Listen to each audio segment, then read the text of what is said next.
Since time immemorial, man has yearned for stickers. Ever since our ancestors first stenciled their hands onto cave walls and sold prints for a 20% markup, the desire to place cute plastic designs on our laptops, iPads, and arcade sticks has been irresistible. I was looking for a new, relaxing project to undertake and thought I'd love to take part in this ancient practice and design my first set of stickers. Perhaps I could even sell them in order to afford more Tekken 8 costume DLC. I wanted to do something fun, lighthearted, and squarely within my comfort zone, like snuggling under a warm blanket. So naturally, I wanted to draw witches with big hats and magical cats. So join me as I take you through my process designing, illustrating, and selling my first ever set of stickers. The goal of this project was to create 3 witch characters, each with their own unique familiar that they could be interacting with. The aim was to create a wholesome interaction between the character and their pet, but to keep it simple so that it didn't require a larger scene for context. I had 3 general ideas that I wanted to run with. First was a demon girl who was hanging out with an imp-type creature. Second was a witch with a cat of some sort. And third was a sea witch with an ocean creature or some sort of Lovecraftian monster that would be hanging out and doing alchemy or something with a nautical vibe. We begin where it always begins, creating thumbnail sketches for a variety of initial ideas in an attempt to nail down what each character will look like. For this project, I dusted off an ideation process an old mentor once taught me, a style that involves creating a mind map to help connect abstract ideas to visual ideas.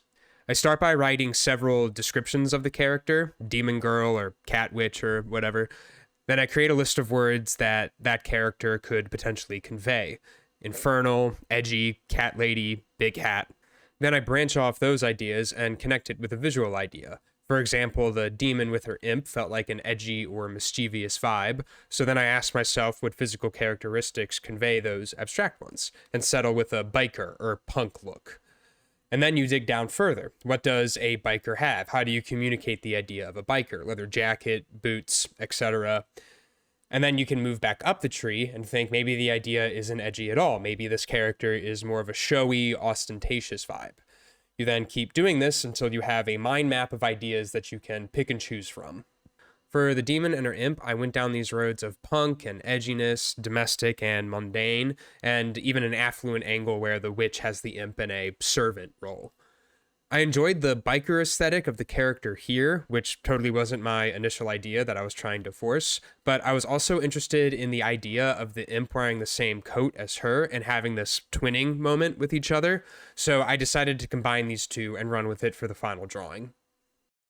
For the cat lady, there's angles of a more bookish kind of character, playing with the size of the cat and toying with the idea of the pet being a tiger to do a new spin on the idea, or possibly even a cat scarf. These ideas were obliterated when I drew this gal summoning a demon cat from a magic book. I had not drawn my yearly magical ghost cat, so it was time to fill the quota. The final character was the one that I had the least amount of sense of where it was going. The initial idea was to subvert the rest of the cast by having this character's pet be an inanimate object, like an alchemist specimen trapped in a bottle or erupting from a potion, like one of those things from Berserk. This morphed into exploring a Lovecraftian tentacle monster that would hang out with the character, and then this led to this thumbnail, with the tentacle monster sitting on top of the witch's head. I like how this visually united the character and made them almost symbiotic, which was a visual relationship different from the previous characters.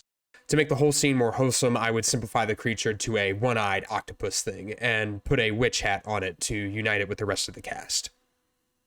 I now have a complete set of thumbnails for each of these characters and a somewhat more coherent idea of what their final versions are going to be, so now I begin the process of actually drawing them. In order to prove I wasn't a liar when I said this, next time I'll get maybe more into color theory. I aim to increase my understanding of color and color theory with this project. I started iterating with some brief color tests, but I soon realized I was randomly throwing ideas at the wall without any real understanding of what I was doing. So I loaded up some YouTube tutorials and got to studying. I first learned about gamut masking from Jim Gurney. Gamut masking is when you take slices out of the color wheel in order to ensure your colors are harmonious. You can even rotate these slices around to create different palettes that will retain the same harmony as the previous colors, shown to great effect here by Big Jim. I also brushed off a Marco Bucci course I bought about a year ago on color and color theory to brush up on some basics. Marco Bucci has an unbelievable sense of how colors behave and creates these incredibly vibrant pieces that absolutely radiate off the page and screen. I met Marco Bucci at Lightbox Expo last year. He was the first artist that I had admiration for that I actually spotted at that convention. After building up the nerve, I asked him to sign my sketchbook. He signed Marco Bucci 2013 instead of the current year at the time, 2023. Each time someone signs the book, I contemplate continuing the bit and asking if they would also date their signature 2013, but I'm always too scared to ask. In Blender, I created a couple of 3D models to get some lighting reference, and honestly, it was not helpful at all. I think I need better human 3D models where the joints don't turn into twisted water bottles when I pose it, and a better understanding of lighting setups to get more use out of the 3D reference material. I have a very difficult time with color and light. If only there was someone who wrote a book about that could help me. I finally begin to prepare for the final drawings. Using a color wheel I got off of Google Images, I made some quick color schemes for the whole crew. The main colors were pinks for the demon, blues for the cat, and green for the sea witch. The first character I started to sketch out was the demon girl. Usually I break out an airbrush to do an initial rough pass, but I suffered a bout of amnesia and forgot my workflow. But by the time that I started to sketch out the ghost cat and the octopus gal, I remembered who I was and laid in the gesture and forms first before hitting the refined sketch. Next, I do line art passes for the whole crew. I would spend the rest of my life doing line art if I could, but the world is blessed with a beautiful and complex spectrum of color and light, so unfortunately, I can't represent all of that with ink and lines. Normally, I hate painting flats because it feels like busy work and I don't feel my mind expand while I do it. But because I had done the prep work of reading about color theory beforehand, the flats process felt more enjoyable because I was making active decisions about color, moving hues around and trying different things in order to make the whole work more effective. It feels nice to have like the one part about the art process I don't enjoy become enjoyable. I decided to make the demon girl bright pink and made the coat and jean shorts a desaturated blue, almost gray. I referenced bats in order to get her and the imp's wings correct. Her witch hat is more of a modern, wide-brimmed hat. And for the imp, I wanted to draw inspiration from a variety of sources like D&D art or the Bald Mountain scene from Fantasia, but really I just ended up channeling a copy of the Baldur's Gate 3 imp because I live in that game more than I do the real world. Speaking of which, the little witch here turned into a drow-looking character, complete with blonde hair and long ears. Her clothes, I wanted a younger, almost school-like aesthetic to convey a sense of innocence and youthful exuberance between herself and the cat. I changed the pose and her ghost cat to something less violent and more wholesome, like she was just summoning her pet to say hi. I thought it would fit better with the rest of the crew, but I do think there was a dynamic energy to that thumbnail that was lost in the transition, so maybe I'll resurrect this idea when I inevitably return to this exact same thing again. The Sea Witch took on a green color with complementary pink accents for places like the eyes. She's wrapped in a sea green cloth and some seaweed armbands and waistband. I went back and forth a lot on how green or yellow to make her octopus. It felt best in a warmer tone and complemented the pink rings better, I think. For the rendering, if you could call it that, I planned on doing just a light shadow pass with no halftones or anything to keep a fun, simplistic look. I was looking at a lot of Rose Besch's work, who has been one of my favorite artists since I was a tiny little baby. There's a lot of hard-edged graphic shapes in her work, but within those shapes are soft color gradations that make the whole piece extremely vibrant. So within my shadow shapes, I added in a light airbrushed passing of saturated color to add some punch to everybody.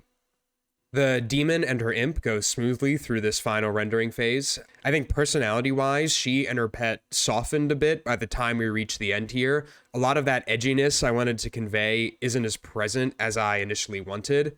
I still like the character overall, but I could have added more hard angles and the shape language and spent more time getting the expression closer to what I initially envisioned, a more mischievous look. This is the middle favorite of my children, although I do like her a lot. The actual ghost cat probably would have looked bad with just hard edges, so to get that ghastly feel, I did a series of passes with an airbrush to get it to look translucent.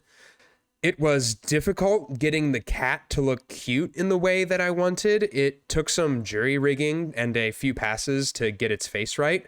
I aimed for the paws to be a simple cartoonish reduction of a cat's front legs. I tried to channel a blob-like cartoonish ghost look, but when I showed my friend the work in progress, she said its paws looked like tits, so I had to erase and redraw them in order to get them to read as not that. She is probably the least favorite of my children here, which means it will karmically be ordained to be the most successful drawing I've ever made and will be the image I'm most associated with for the rest of my life. For the Sea Witch, I wanted her to be brewing a potion and doing alchemy with her little friend. She sits crisscrossed with a big stick, stirring a cauldron, as some of the ingredients bubble to the surface of the stew. The octopus is handing her a sea anemone to place in the pot, creating this nice moment of camaraderie that I enjoy. I really like this character, the colors, the actions, and the hat. It all came together in the end, and this is definitely the favorite of my children, which means 0 people will like it, and this post will not be doing numbers. We finish off each of these characters by adding in some rim light, and the main drawing portion is finished. Overall, I'm satisfied with each of these given the amount of work I put into each of them. Each have a nice, wholesome interaction with each of their pets, and it makes me feel all warm inside. While as a capital C, capital D character design project, each of these could have been pushed more, as a relaxing autumn project, they did their job. Now it's time to get everything set up and get them ready to be turned into stickers. I chose Redbubble as my print-on-demand store because my friend has a Redbubble store and I wanted to copy him. Redbubble makes you upload 5 designs before they will vet and open your shop, so I create 2 extra quick yet gorgeous designs to pad my numbers. And after 5 moons pass, I get the email that my store is up and running. Look at these beauties, sold online just like our ancestors envisioned. These stickers are now available for purchase in the link in the description, and I plan to add more to the store as I take on more and more projects and draw forever and ever, every day until my last. Thank you for watching.